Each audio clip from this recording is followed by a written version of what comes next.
Hello and welcome to our review of Veronica Mars. I'm Paul. And I'm Dave. This week we're discussing the episode One Angry Veronica. This episode originally aired December 7th, 2005. Alright, so let's start off with the video games released this week. So, December 2nd, if you had a PC, you could pick up Chicken Little. I don't know why you would, but you could. Yeah, again, obvious sort of thing, but again, it was there, but it was just Chicken Little. Also, the case of they only had so much to kind of work with for the game stylings for it. But yeah, it's understandable. But there is some bangers that came out this week. Alrighty. December 5th, if you had a Nintendo DS, you could pick up Animal Crossing Wild World. Which, depending on which crowd you talk to, was the best Animal Crossing. Which one was this? I mean, I like all the Animal Crossing games, so yeah, Animal Crossing games are great. Yeah. December 5th, if you had a Game Boy Advance, Nintendo also gave you an option because you could pick up Mario Tennis Power Tour. Yes, but also the case of it's one of the ones that I never managed to play. I think I played this one. This was the only one that came out on the GBA, right? Yeah, because the only other ones I could think of were Game Boy Color, and then they made the jump over to other sports games that were on the other consoles. Yeah, okay, I'm pretty sure I played this one. I remember it being pretty good. Then. Also on December 5th, if you had a GameCube, Nintendo also had an option for you, and you could pick up Super Mario Strikers, a game that we played way too much. Yeah, mostly because of the case of, yes, it's Mario Kart is playing soccer, but then they added the third option. It is mildly insane and not like actual soccer at all. No, you can body check everybody. And all the items that you could use, the Yes. massive explosions, Bowser randomly jumps onto the field. Yes, it is a great multiplayer game. I will say it It does is so much. it does kind of lack in single player, but as a multiplayer experience, top notch. Yeah, very much so. December 5th, if you had a PSP, you could pick up Tokobot? Tokobot? I don't know how you pronounce this. Okay. Tokobot. It was a PSP game. Looks like it was a puzzle platformer. Yeah, it sort of tracks, but weirdly enough, even from the mascot character and the other things, I do not recognize it at all. December 6th, if you had a Nintendo DS, you could pick up Battles of Prince of Persia, which is apparently a turn based game. I do not remember this at all. Yeah, no, like in some cases I can somewhat understand, but also, why would you take the Prince of Persia and turn it into a strategy game? And then, of course, you could, I'm sure, but also the case of why? Oh, it's a turn based tactics game combined with a collectible card game. Weird. Okay, it On the didn't. one hand, that's a little surprising for the time period, but also the case of nowadays, it's kind of the thing that happens with just about everything. It didn't review super well, but okay. December 6th, if you had a Nintendo DS, you could pick up Bust a Move DS. Which I suppose, but also kind of the case of why would you put a bust a move on the 3DS? Like the portability and whatnot, possibly, but also how? Why? I don't know. December 6th, if you had a PSP, you could pick up Pac Man World 3. I mean, you know, the Pac Man World games, from what I've heard, are pretty good, so okay. December 6th, if you had a PSP, you could pick up Prince of Persia Revelations, which, again, I wasn't a Prince of Persia guy, so I have no idea. Yeah. December 7th, if you had a Nintendo DS, you could pick up Dragon Booster, which apparently was a animated series that got a video game. Yeah. Yeah, nothing much from either memory or from what I can see here. And finally, December 7th, if you had a PSP, you could pick up The Sims 2, Because The Sims is most certainly a thing. and is on everything. Even the toaster? Somebody has probably got it to run on a toaster, yeah. Yeah. I will say that some of the Sims spin off games, especially, are quite good. No, it's somewhat understandable, but also the case of I've only dipped my toes so much within the market, so I'm not exactly sure how far spanning it could be. So they did some like sort of spin-off games. Um, I'm trying to think of what they were called. There was Bustin' Out, which was like it was on like the GameCube generation, and there was a GBA version. It was more Ooh. of almost like an RPG kind of thing. Huh. And they did a couple other games like that, and I remember those being quite good. Interesting. Yes. Moving along. Number one song in America, It's Still Run It by Chris Brown. You know. And finally, Yeah. moving on to the number one film in America, Dave, any guesses what it would be? What was coming up this weekend that we would have gone to see at the theater? Again, thinking with the particular films at the time. Uh, Potter relates with that. Uh, So I'll give you a hint. It's not still Harry Potter, but it totally makes sense that this is what would follow up a Harry Potter movie. okay. I It's suppose similar my but one different. other. Yeah, I think my one other question for a little clue was it kind of seasonally appropriate? Um, I, I guess technically there is a like a winter element to it, but I wouldn't call it a Christmas movie. Okay, because there was one particular one that was running in my head, but whether or not that was too soon or far off, I wasn't too sure. So sadly, I lost my idea of what it could be. So it was the Chronicles of Narnia: The Lion, the Witch, and the Wardrobe. Oh, yeah, that definitely tracks. Because that's another thing that they looked at and it's like, oh, let's make it a movie. Yes, they made a couple of them. Um, Unfortunately, I think I've only seen the first one. I remember this one being quite good. No, I Um, think on whole, with most everything that was within the book, the stylings of what they decided to do for the action styling and cinematography and whatnot for it, it definitely turned out pretty good for what they had. yes, I believe the problem was they kind of fell off from here. Yeah, they tried to continue on with the stories, but kind of the case of everything from the book can only be so much transferred into the movies, and then who was supposedly working at the time to fit the roles for certain things was kind of an from what I can specifically remember, especially with one of the films. It also doesn't help when you like adapt them out of order, Yeah, that also is a case too. because for those of you who don't know, The Lion, the Witch, and the Wardrobe is I think the second book in the series. So yeah, huh. Ew. Although I don't think that it's weird because there's like a published order and a reading order, so I don't know how that all works. Yeah, there could be a couple specific explanations, but who knows which one is the right. Exactly. So let us move back to the episode here. Alrighty.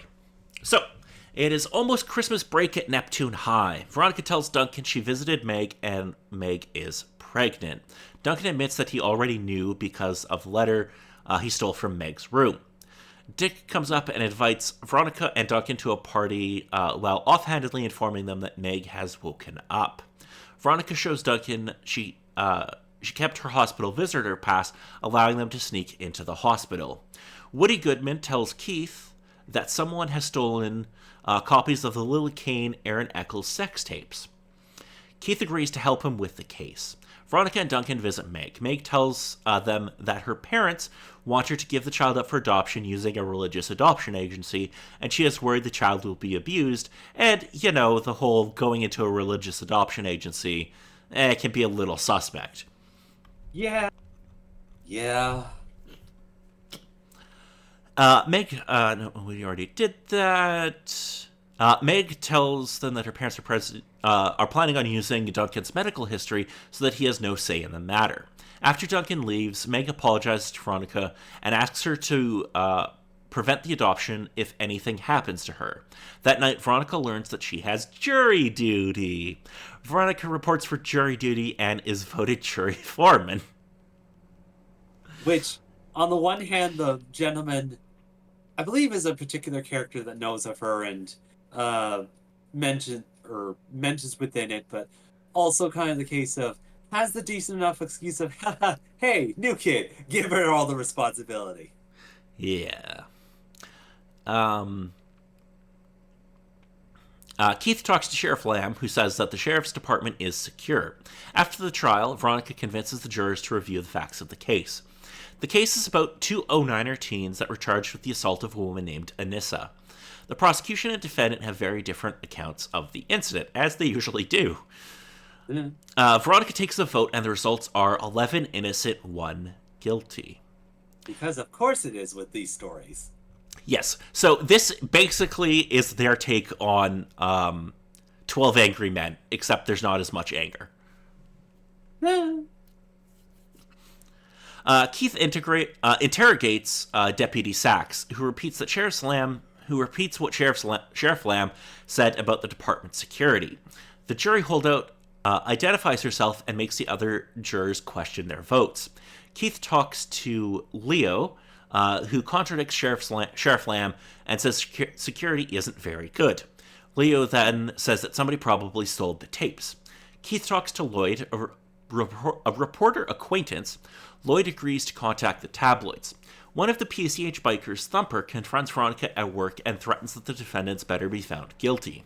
The holdout makes more observations that support a guilty vote. Keith informs Logan that the tapes are missing and asks him if he's spoken to Aaron recently. Inga interrupts, advising Lloyd is on the phone. Lloyd tells Keith that the tapes are rumored to be on the open market for $500,000. The jurors take another vote, and another juror and Veronica have switched over to guilty. Veronica puts up Christmas decorations around the apartment for Keith. Keith subtly tells Veronica that Anissa's pimp was actually a football star who had a severe knee injury, so that kind of makes it rather difficult because the prosecution is saying that he ran away from the crime scene and the man has no cartilage left in his knee. Yeah, that seems a little bit tricky, huh? Yes. Veronica ties up some loose ends that show the defendants are guilty. However, one juror refuses to change his vote no matter what. The entire sheriff's department receives an email about the sex tapes, leading Keith to realize Logan has them. Logan is watching the tapes and crying. Afterwards, he erases the tapes. Keith arrives too late to recover them from Logan. Logan admits that he bought the tapes to prevent the footage from being posted on the internet. The remaining juror changes his vote, believing that the defendants will appeal and win. Because they have money, they probably will. Mm. After one of the jurors approaches Veronica and invites her to attend Hearst College, Veronica leaves work to find that her car is vandalized. Keith confronts Leo, who admits that he stole the tapes in order to pay for his sister, who has Down syndrome, to go to private school. Leo admits he knew he was selling the tapes to Logan and that Logan planned on destroying them. Leo is seen turning his gun and badge into Sheriff Lamb. Later, Keith tells Veronica that Meg has died, but her baby daughter survived.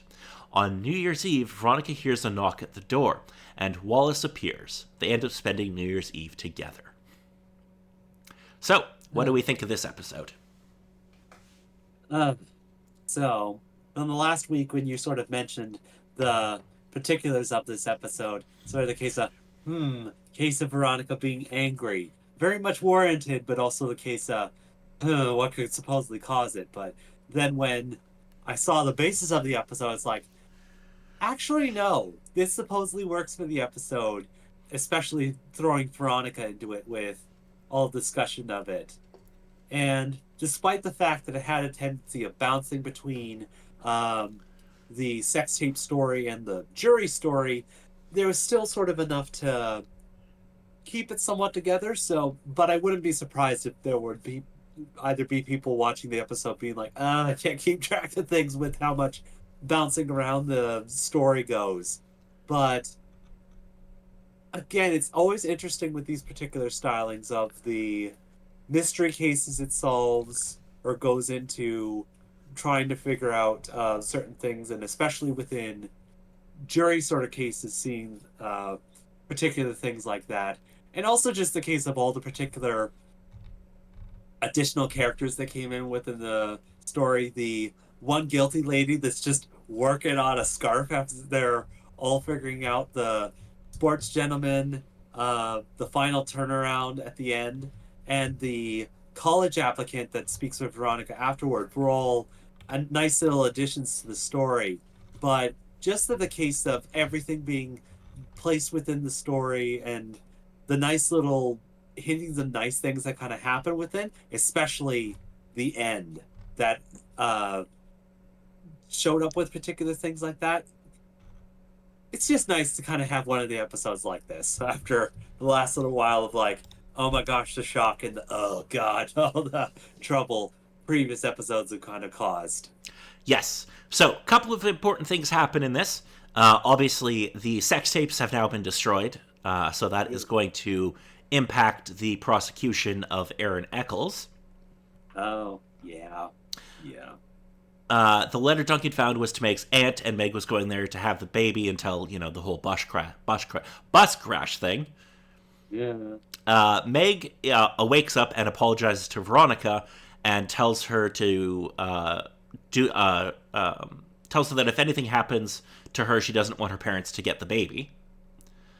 Something does happen. She dies from a blood clot, but the baby survives. So we're going to have to deal with that. And Wallace returns from Chicago after being away for the last 4 episodes. Yeah.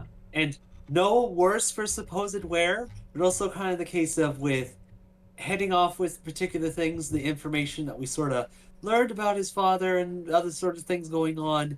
Hopefully he did not bring baggage back with him. Yeah, I'm not sure why the actor was off the show for so long, because I just looked at his filmography and, it doesn't appear that he was off shooting anything else, so I don't know why they wrote him out for so long, but that's interesting. If there's nothing else about this episode, next week we'll be discussing the episode Donut Run. Okay. Oh, boy.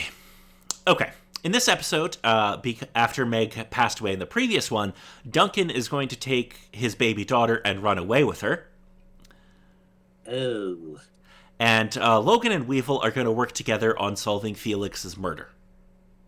Another partnership for mystery solving and other sorts of things from there. Yeah, and I'm sure they'll get along super well.